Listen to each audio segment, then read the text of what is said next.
مسلمان مرد کے پاس اسلام کے بعد سب سے قیمتی چیز اس کی بیوی ہے۔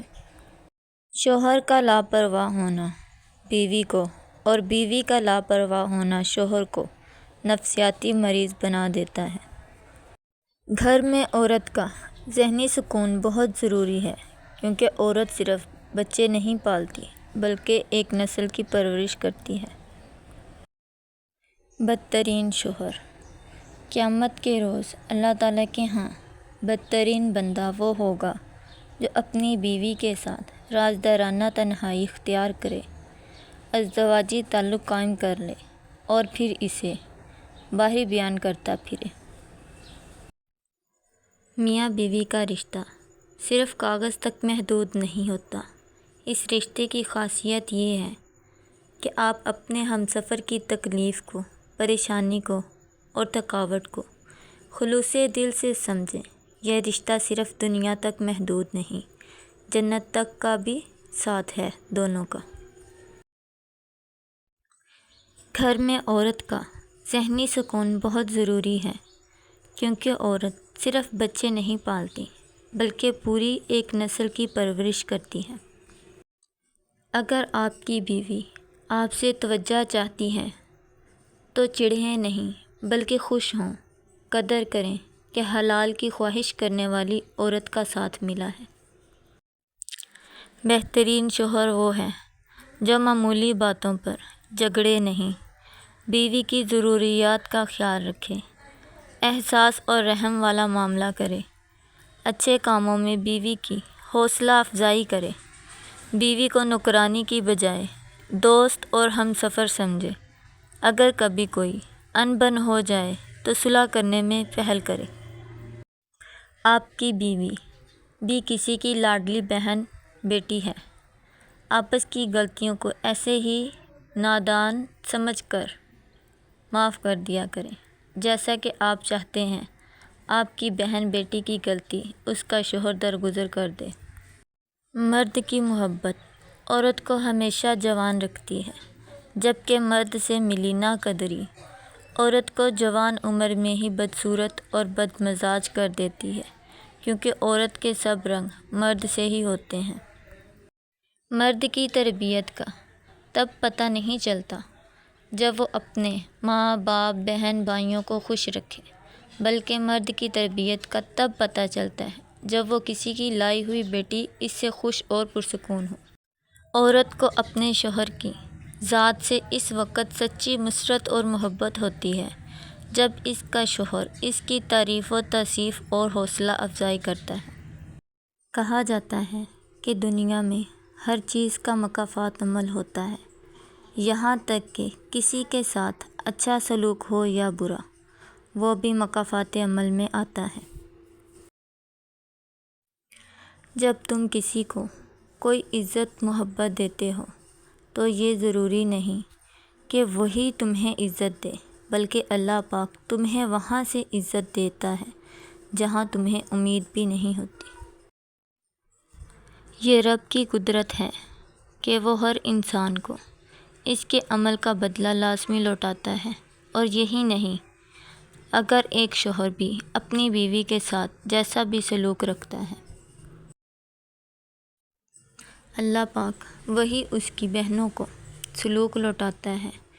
اگر شوہر گھر میں اپنی بیوی کو بہنوں کے سامنے برا بھلا کہتا ہے اور یہی سمجھتا ہے کہ کون مجھے دیکھ رہا ہے، تو جب اس کی بہنیں گھر سے رخصت ہو جاتی ہیں تو وہی سلوک اس کی بہنوں کو لوٹا دیا جاتا ہے۔ اس لیے اگر تم یہ چاہتے ہو کہ تمہاری تو اپنی بیوی کے ساتھ اچھا سلوک رکھو، ان کی عزت کرو، اس کو محبت اور توجہ دو، اللہ تمہاری بہنوں کی زندگی کو خوبصورت بنا دے گا اور وہ ساری زندگی خوشی سے گزاریں گی۔ دنیا میں ایک عزت ہی ہوتی ہے جو ہر کسی کو اپنی جان سے بھی زیادہ پیاری ہوتی ہے۔ ہر انسان اپنی جان کو دے سکتا ہے مگر اپنی عزت پہ کوئی داغ نہیں لگنے دیتا۔ دنیا میں ایک عورت کی عزت کرنا کسی اصل مرد کی پہچان ہوتی ہے، کیونکہ اس کو یہی سب کچھ ایک عورت بطور ماں کے روپ میں سکھاتی ہے۔ جو انسان عورت کی عزت کرنا نہیں جانتا وہ زمانے کی ہر مصیبت اور ٹھوکر سے ضرور ٹکراتا ہے، کیونکہ عورت کی عزت ہی مرد کو دنیا میں چلنے کے قابل بناتی ہے۔ اگر کوئی عورت یہ کہتی ہے کہ دنیا کے سارے مرد بزدل اور کمزور ہیں، تو میرا ایک عورت کو یہی مشورہ ہے کہ وہ بطور ماں اپنے بیٹوں کو عورت کی عزت کرنا سکھائیں۔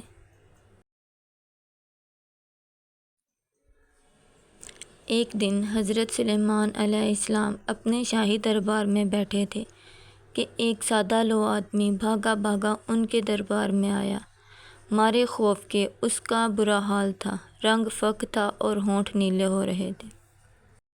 حضرت سلیمان نے اس سے پوچھا، کیوں، خیر تو ہے؟ کیا بات ہے جو تم اس قدر بے حال ہو رہے ہو؟ اس نے کہا، حضرت، موت کے فرشتے حضرت عزرائیل نے مجھے بری طرح گھور کر دیکھا ہے، میں ان کا غضبناک نگاہوں کی تاب نہیں لا سکتا۔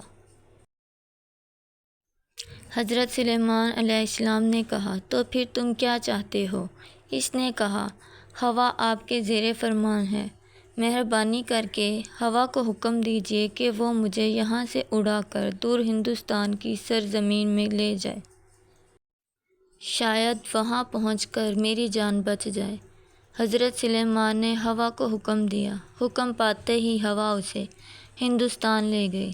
دوسرے دن عدالت کے وقت حضرت سلیمان نے عزرائیل سے پوچھا، تم نے اس اللہ کے بندے کو غصے کی نظروں سے کیوں دیکھا؟